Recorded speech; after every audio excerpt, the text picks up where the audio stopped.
Hey there viewers, the voting is now closed, so it is time to reveal the winner of the Viewer's Choice poll. Now first off, I'd like to thank everyone for voting, as the turnout was simply amazing and overwhelming. In fact, in the first 24 hours alone, there were over 100 votes. I didn't even expect to get that many in the entire time the voting was open. Now obviously some games didn't really get that many votes, whereas others dominated the poll the entire time. In fact, first place only changed a handful of times, and in the end won with a mere 2 votes. So with that, here are the detailed results of the Viewer's Choice poll. First up, we have the last place losers with not a single vote to their name. In 28th through 30th place, we have Haven, Scalar, and Torque. In 19th through 27th place, we have a 9-way tie. These games may not be loved, but at least each one of them has one person who is willing to support them, as each of these games got a single vote. Brave, Dr. Muto, Dual Hearts, Cal the Kangaroo Round 2, Malice, Rise of the Kasai, Rough Trigger, Sphinx, and Tornado Outbreak. Next up, we have yet another 3-way tie in 16th through 18th place, as each of these games received 2 votes. Asterix and Obelix Kick Buttocks, Legend of K, and Musashi. Rounding out 14th and 15th place with 3 votes each, we have Dawn of Mana and Spray. In 11th through 13th place, we have a very interesting trio, tied at 4 votes apop: Kia, Majin and the Forsaken Kingdom, and Maxima vs. the Army of Zen.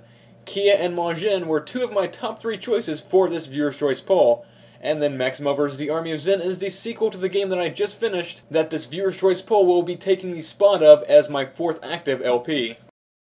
In 10th place with 5 votes, the first game that did not tie with any others, Vex, a game that many people wanted me to play simply due to the difficulty alone. In 9th place with 6 votes, we have Genji, Dawn of the Samurai, a game that helped introduce real historic battles with giant enemy crabs.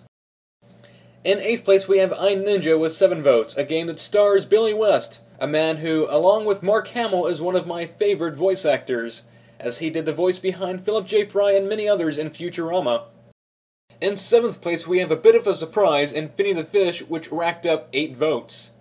Honestly, I did not expect this game to do that well. In 6th place, we have the ROM hack Super Mario World Mario Gives Up with 10 votes. And while it did not win, I still plan to do this LP as my 30th project. Psychonauts and Tak and the Power of Juju tie at 4th and 5th place with 11 votes each. Surprisingly enough, Tak actually had the lead many times during the early part of the poll. And finally, your top 3. 3D Dot Game Heroes, the game that pays homage to the early Zelda games. Prototype, a game about a man and his developing superpowers, and Whiplash, the game about a tweaker weasel and a quick-witted rabbit, who are all about destruction and getting their revenge on the lab that's experimenting on them. A neck-and-neck race up until the very end, and as I said before, the winner only won by a mere 2 votes. So racking up an astonishing 17 votes each, you have tied for 2nd and 3rd place 3D Dot Game Heroes and Prototype.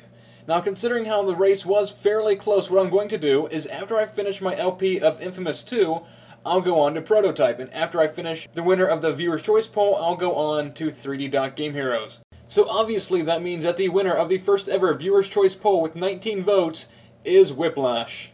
And again, I thank you all for voting, and I will see you in 2 weeks when I start my LP of Whiplash. So until then, adios.